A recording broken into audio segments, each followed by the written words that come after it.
On 9 August 2024, a 31-year-old postgraduate doctor at R.G. Kar Medical College Hospital, Kolkata, who was in a 36-hour duty shift, was raped and murdered inside the seminar room of the hospital.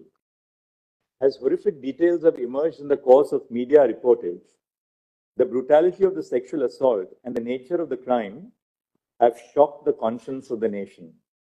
The name and graphic images of the deceased have been widely circulated on social media without regard to her privacy or dignity. Writ petitions were instituted before the Calcutta High Court seeking, among other things, a court-monitored investigation of the crime and the conduct of the hospital authorities, including the role of the principal of the medical college and other officials by a special team of investigating officers. It has been alleged that the parents of the deceased were initially informed that their daughter had committed suicide. They were permitted to see the dead body after several hours, and a first information report in regard to the murder was registered belatedly by the police after several hours. By its order dated 13 August 2024, the High Court transferred the investigation to the Central Bureau of Investigation. Following the incident, agitations and protests were called by doctors' associations, student bodies, and civic groups across the country. On the eve of Independence Day, several areas in Kolkata saw protests spurred by the Reclaim the Knife campaign. At 12:30 a.m. on 15 August, when a protest was underway at the hospital, a large mob assembled at the premises of the R.G. Kar Medical College Hospital and vandalized the emergency ward and other departments of the hospital. Following the acts of wanton disruption and vandalism, the Indian Medical Association, a private and voluntary organization of doctors in India, called for a nationwide withdrawal of medical services except emergency services for 24 hours on 17 August 2024. In the aftermath of the brutal incident and the demonstrations which followed, the state government was expected to ensure the deployment of the state machinery to prevent a breach of law and order. It was all the more necessary to do so since investigation of the crime which took place in the precincts of the hospital was underway. We are unable to comprehend how the state was not prepared to deal with the incident of vandalization of the premises of the hospital. Nationwide protests following the brutal incident in R.G. Kar Medical College Hospital have brought the issue of the lack of institutional safety for doctors to the forefront. Medical associations have consistently raised issues of the lack of workplace safety in healthcare institutions. Medical professionals, in the performance of their duties, have been unfortunate targets of various forms of violence. Hospitals and medical care facilities are open throughout the day and night. Medical professionals, doctors, nurses, and paramedic staff work round the clock. Unrestricted access to every part of healthcare institutions has made healthcare professionals susceptible to violence. Patients of relatives in anguish are quick to attribute untoward results to the negligence of medical professionals. Such allegations are immediately followed by violence against medical professionals.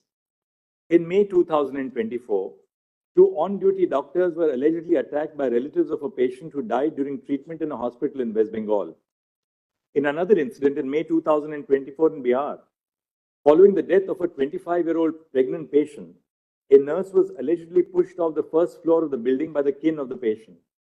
In August 2024, a final year resident in a hospital in Hyderabad was allegedly assaulted by a patient's attendants after the patient died due to medical conditions.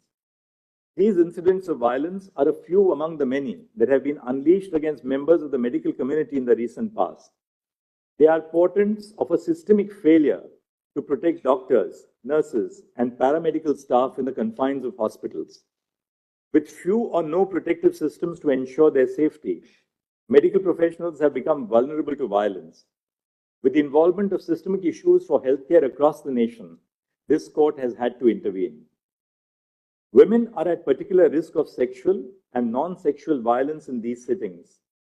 Due to ingrained patriarchal attitudes and biases, relatives of patients are more likely to challenge women medical professionals. In addition to this, female medical professionals also face different forms of sexual violence at the workplace by colleagues, seniors, and persons in authority. Sexual violence has had its origins even within the institution, the case of Aruna Shanbag being a case in point. There is a hierarchy within medical colleges, and the career advancement and academic degrees of young professionals are capable of being affected by those in the upper echelons. The lack of institutional safety norms at medical establishments against both violence and sexual violence against medical professionals is a matter of serious concern. While gendered violence is the source of more malevolent manifestations of the structural deficiencies in public health institutions, the lack of safety is of concern to all medical professionals. Preserving safe conditions of work is central to realizing equality of opportunity to every working professional. This is not just a matter of protecting doctors. Their safety and well-being as health providers is a matter of national interest. As more and more women join the workforce in cutting-edge areas of knowledge and science, the nation has a vital stake in ensuring safe and dignified conditions of work. The constitutional value of equality demands nothing else and will not brook compromises on the health, well-being, and safety of those who provide health care to others. The nation cannot await another rape or murder for real changes on the ground. Several states, such as Maharashtra, Kerala, Karnataka, Telangana, West Bengal, Andhra Pradesh, and Tamil Nadu, have enacted legislation to protect healthcare service professionals from violence and damage to property. All these enactments prohibit any act of violence against medical professionals. The offense is non-bailable and punishable with 3 years of imprisonment. However, these enactments do not address the institutional and systemic causes that underlie the problem, and enhanced punishment without improving institutional safety standards falls short of addressing the problem effectively. We have attempted to flag here the ground reality indicating the lack of institutional safety standards in healthcare institutions. A non-exhaustive formulation is set out below. A. Medical professionals who are posted for night duties are not provided adequate resting spaces. More often, doctors rest in the patient's room or in available public spaces. Duty rooms are scant. Separate duty rooms for male and female medical professionals are conspicuous by their absence in most healthcare establishments. B. Interns, residents, and senior residents are made to perform 36-hour shifts in conditions where even basic needs of sanitation, nutrition, hygiene, and rest are lacking. There is an absence of uniformity in terms of a standard national protocol. The fear of retribution prevents most healthcare professionals from questioning the absence of facilities for basic well-being. C. Lack of security personnel in medical care units is more of a norm than an exception. More often than not, medical professionals, which includes young resident doctors, interns, and nurses, are left to handle unruly attenders. Open access to healthcare facilities leaves medical professionals vulnerable to undesirable elements. D. Medical care facilities do not have sufficient toilet facilities. Most often, there is only one common toilet for medical professionals in one department. E. The hostels or places of stay for medical professionals are situated far from the hospital. Doctors and nurses who have to travel to and from the hospital are not provided transport facilities by the institution. Even within the precincts of the sprawling spaces of public hospitals, there is either inadequate or no transportation facilities for the safe commute of professionals. F. There is an absence or lack of properly functioning CCTV cameras to monitor ingress and egress to the hospital and to control access to sensitive areas. G. The patients and their attenders have unrestricted access to all places within the hospital, including intensive care units and the doctor's resting rooms. H. Lack of screening for arms and weapons at the entrance of hospitals. I. Dingy and ill-lit places within the hospitals. J. Medical professionals have to shoulder the responsibility of being both medical and emotional caregivers to patients and their relatives. There are no supportive facilities and no training and communication skills. And K. Certain spaces within hospitals, such as the intensive care unit and the emergency wards, are prone to a greater risk of violence because of the severity of medical conditions of patients in these departments. We have, in this backdrop, formed the view that a national consensus must be evolved after due consultation with all stakeholders on the urgent need to formulate protocols governing the issues which this order has highlighted. We have attempted to compose for this purpose a diverse body of persons with experience in healthcare institutions. A national task force with the following members of the medical profession is hence constituted. 1. Surgeon Vice Admiral Aarti Saryan, AVSM, VSM, Director General Medical Services, Navy. 2. Dr. D. Nageshwar Reddy, Chairman and Managing Director, Asian Institute of Gastroenterology and AIG Hospitals, Hyderabad. 3. Dr. M. Srinivas, Director, All India Institute of Medical Sciences, AIIMS, Delhi. 4. Dr. Pratima Murthy, Director, National Institute of Mental Health and Neurosciences, NIMHANS, Bangalore. E. Dr. Govardhan Dutt Puri, Executive Director, All India Institute of Medical Sciences, Jodhpur. 5. 6. Dr. Soumitra Rawat, Chairperson, Institute of Surgical Gastroenterology, GI and HPB Oncosurgery and Liver Transplantation, and Member Board of Management, Sir Gangaram Hospital, New Delhi, and Member Court of Examiners of the Royal College of Surgeons, England.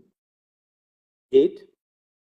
Professor Anita Saxena, Vice Chancellor, Pandit B.D. Sharma Medical University, Rohtak, formerly Dean of Academics, Chief Cardiothoracic Center and Head Cardiology Department at the All India Institute of Medical Sciences, Delhi. 9. Dr. Pallavi Saple, Dean, Grant Medical College and Sir J.J. Group of Hospitals, Mumbai. And 10. Dr. Padma Srivastav, former professor at the Department of Neurology, AIIMS, Delhi, currently serving as the Chairperson of Neurology at Paras Health, Gurugram. The following shall be the ex officio members of the NTF. A. The Cabinet Secretary to the Government of India. B. The Home Secretary to the Government of India. C. The Secretary, Ministry of Health and Family Welfare, Government of India. D. Chairperson of the National Medical Commission. And E. President of the National Board of Examinations. The NTF shall formulate effective recommendations to remedy the issues of concern pertaining to safety, working conditions, and well-being of medical professionals and other cognate matters highlighted in the above segments of this order. The NTF shall, while doing so, consider the following aspects to prepare an action plan. The action plan may be categorized under two heads. 1. Preventing violence, including gender-based violence against medical professionals. And 2. Providing an enforceable national protocol for dignified and safe working conditions for interns, residents, senior residents, doctors, nurses, and all medical professionals. 1. Prevention of violence against medical professionals and providing safe working conditions. A. Ensuring due security in medical establishments. 1. Triaging departments and places within the hospital based on the degree of volatility and the possibility of violence. Areas such as emergency rooms and intensive care units are prone to a greater degree of violence and may possibly need additional security in place to deal with any untoward incident. 2.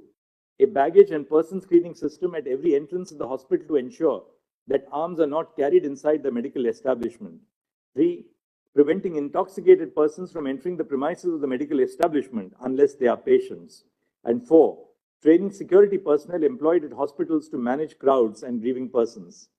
B. Infrastructural development. 1. Provision